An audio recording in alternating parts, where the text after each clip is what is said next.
À l'occasion des vacances de Pâques, Alsace 20, aujourd'hui, vous fait visiter des monuments exceptionnels, comme ceux au Königsbourg. Nous sommes dans le Haut-Jardin, Gaëlle, et vous allez organiser là, pendant les vacances, plusieurs ateliers. Tout à fait, oui, c'est le lancement de nouveaux ateliers. Donc on a 4 thématiques. La première des thématiques développées, c'est la thématique à table. Donc on va expliquer aux gamins et aux parents, puisque c'est vraiment des ateliers intergénérationnels. C'est fait pour partager ensemble voilà, la connaissance, le savoir. Est-ce qu'on va faire à manger aussi? On va faire à manger, évidemment. Donc manger sans sel? Oui, oui, tout à fait. On va donc apprendre à recevoir, comment on recevait au Moyen-Âge, qu'est-ce qu'on mangeait, comment ça se passait. À la fin de l'atelier, il y aura donc la fabrication, la conception d'un hippocras. Donc c'est une boisson ô combien symbolique pour le Moyen-Âge.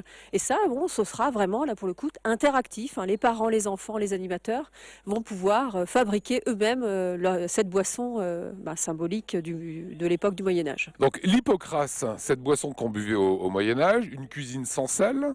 Alors, autre atelier que vous allez faire? Autre atelier, donc Bébête et compagnie. Là, c'est pareil. L'idée, encore une fois, c'est très interactif. C'est de faire en sorte que les parents et les enfants partent à la recherche de traces d'animaux.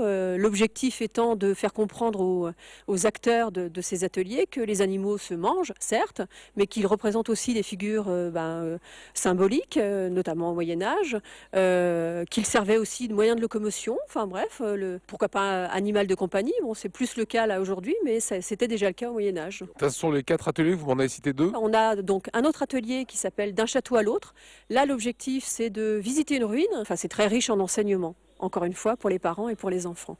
Donc là, petite balade, randonnée, pour visiter la ruine de l'Ortembourg, qui est pas très loin d'ici, et puis évidemment, visite du château du Königsbourg. Voilà, magnifique salle d'armes, des armes utilisées par Guillaume II qui avait un handicap au bras. On voit ces célèbres armes. Autre chose, qu'en est-il de cette rumeur? Le château serait vendu pour 5 millions d'euros et des Chinois seraient sur le coup. Absolument, oui. Oui. Le premier contact a eu lieu il y a quelques mois maintenant, donc il s'avère que ça se concrétise.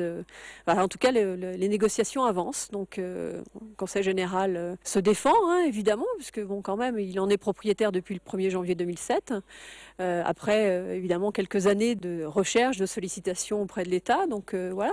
Voilà, 5 millions d'euros, c'est le prix qui est pourtant pour l'instant annoncé. Ici, il y a des figurants aussi. Oui, il y a beaucoup de figurants, oui. Et puis là, c'est un bel exemple de visite ludique. En plus des ateliers, évidemment, les visites ludiques qui existent maintenant depuis quelques années, qui sont très célèbres et très appréciées de notre public, qui passe dans le champ.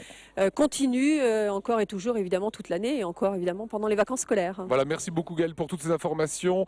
Pour d'autres informations, ça se passe par Internet. Le site s'affiche à présent sur votre écran.